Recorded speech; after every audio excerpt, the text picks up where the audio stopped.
طالبان کا قائد ملا عمر دجال ہے۔ القاعدہ کا اسامہ بن لادن انسانیت کا دشمن ہے۔ حدیث نبوی کے مطابق دجال ایک آنکھ سے محروم ہوگا۔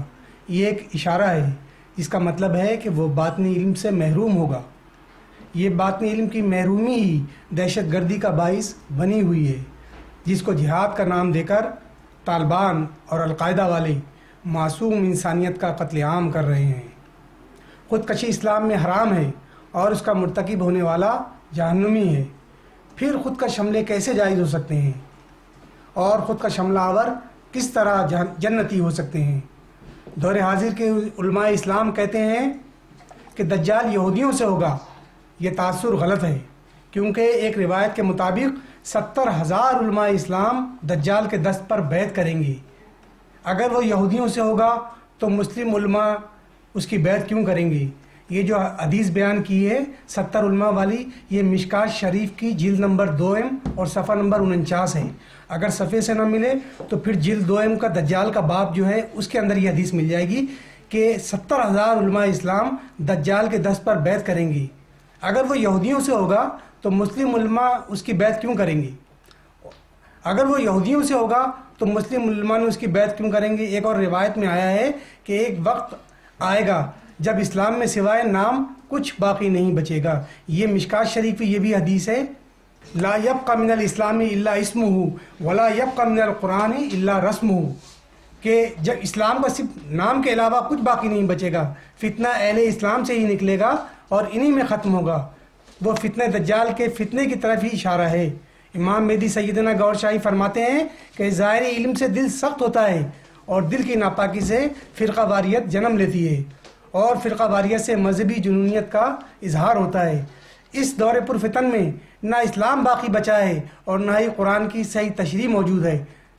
لوگ کہتے ہیں کہ بخاری شریف، مسلم شریف اور دیگر چند راویوں کی روایت کردہ احادیث مستند ہیں۔ ہم کہتے ہیں کہ جس قرآن کو شیطان کی مداخلت سے محفوظ رکھنے کے لیے جبرائیل علیہ السلام کو قرآن کے ہمراہ بھیجا گیا، جب اس قرآن کی تشریح میں فتنہ پیدا ہو گیا تو احادیث کی سند کیسے ثابت ہو سکتی ہے؟ جبکہ ان احادیث میں ہر فرقے کے مولویوں کا اپنا عمل دخل موجود ہے اور احادیث کی ان کتب کو بنا جبرائیل کی ہمراہی تباہ کرایا گیا ہے، اور ان احادیث کی کتب کو جبرائیل کی ہمراہی کے بغیر ہی تباہ کیا گیا ہے۔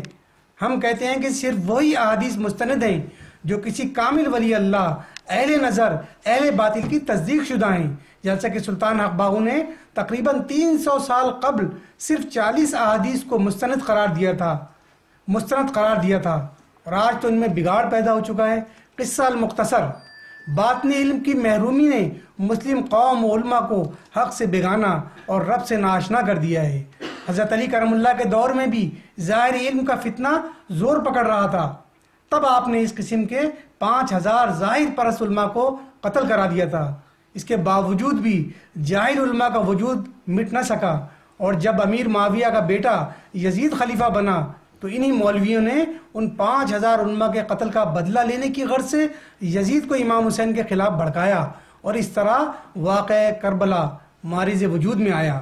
واقعہ کربلا مولویوں کی حضرت علی سے دشمنی کی بنا پر ہوا۔ اگر کسی کے پاس علم ہے، دانش ہے، شعور ہے تو میری اس بات کی تحقیق کرے اور مجھے غلط ثابت کرے، میں ہر سزا کے لیے تیار ہوں۔ جن خوارجین نے حضرت علی سے جنگ کری، جنہوں نے محمد رسول اللہ کو غیر منصف کہا، جنہوں نے فاطمہ زہرا کو قتل کیا، جنہوں نے چادر زینب پر وار کیا، انہی کی عرضی ارواح آج پھر مارکہ کربلا دہرانے کے لیے اس دنیا میں ظاہر ہو چکی ہیں۔ اس دور میں ان کے مد مقابل محمد رسول اللہ تھے، اور آج کے مد مقابل محمد کا دوسرا روپ یعنی امام مہدی ریاض احمد گور شاہی ہے۔ دشمنی وہی ہے۔ ہم غلامان مہدی گور شاہی دنیا کو یہ بتا دینا چاہتے ہیں، نہ ہی اس دور کا علی شہید ہوگا اور نہ ہی کسی کو دور حاضر کے محمد یعنی امام مہدی گور شاہی پر تلوار اٹھانے کی جرت ہوگی، نہ اس دور کی فاطمہ کو قتل کیا جائے گا اور نہ ہی اس دور کا حسین شہید ہوگا، بلکہ ابلیس جس کو اس دور میں دجال کا لقب ملا ہے، عبرتناک شکست ہوگی اور دنیا میں عشق کا بول بالا ہوگا، امن کا راج ہوگا، اور امام مہدی گور شاہی کی بادشاہی میں بھیڑیا اور بکری ایک ہی دریا سے پانی نوش کریں گے۔ مہدی فاؤنڈیشن انٹرنیشنل کا دعویٰ ہے کہ کہ دین اسلام فتنے کا شکار ہو کر ختم ہو چکا ہے اور سارے فرقے خوارجین میں سے ہیں۔ امتی وہ ہے جس میں اپنے نبی کا نور ہے، جس میں کسی بھی نبی کا نور نہیں، وہ آوارہ کتے کی مانند یوم محشر میں ذلیل و رسوا ہوگا۔ محمد رسول اللہ نے کہا انا من نور اللہ والمومنین من نوری، کہ اللہ نے مجھے اپنے نور سے بنایا اور مومنین کو میرے نور سے بنایا گیا۔ سارے فرقے خود کو مومن اور دوسرے کو کافر کہتے ہیں، یا تو سارے کافر ہوں گے یا سارے مومن ہوں گے۔ اگر سارے مومن ہوتے تو ایک دوسرے کو قتل نہ کرتے، کیونکہ سب میں ایک ہی نبی کا نور ہوتا اور اس نور کی موجودگی سے سب کا دل جڑا ہوتا اور اتحاد قائم ہوتا۔ ہم کہتے ہیں شیعہ سنی وہابی سب غلط ہیں اور نہ ہی ان کا امت محمد سے تعلق ہے۔ امت محمد سے اس کا تعلق ہے جس کے اندر محمد کا عطا کردہ نور ہے۔ اگر قوم مسلم مرحوم کو دوبارہ زندہ کرنا ہے تو جھک جاؤ امام مہدی گور شاہی کے قدموں میں، ان کے نالین مبارک کی برکت سے تمہارا سینہ منور ہو جائے گا۔ جس طرح آہستہ آہستہ دنیا گور شاہی کو جان رہی ہے، اسی طرح آہستہ آہستہ دنیا دجال کو بھی جان لے گی، کیونکہ ہم صرف امام مہدی کا ہی نہیں بلکہ دجال ملا عمر کا تعارف بھی پیش کر رہے ہیں۔ مزید معلومات کے لیے ہماری ویب سائٹ دیکھیں۔ والسلام، نمائندہ مہدی سیدی یونس الگوہر۔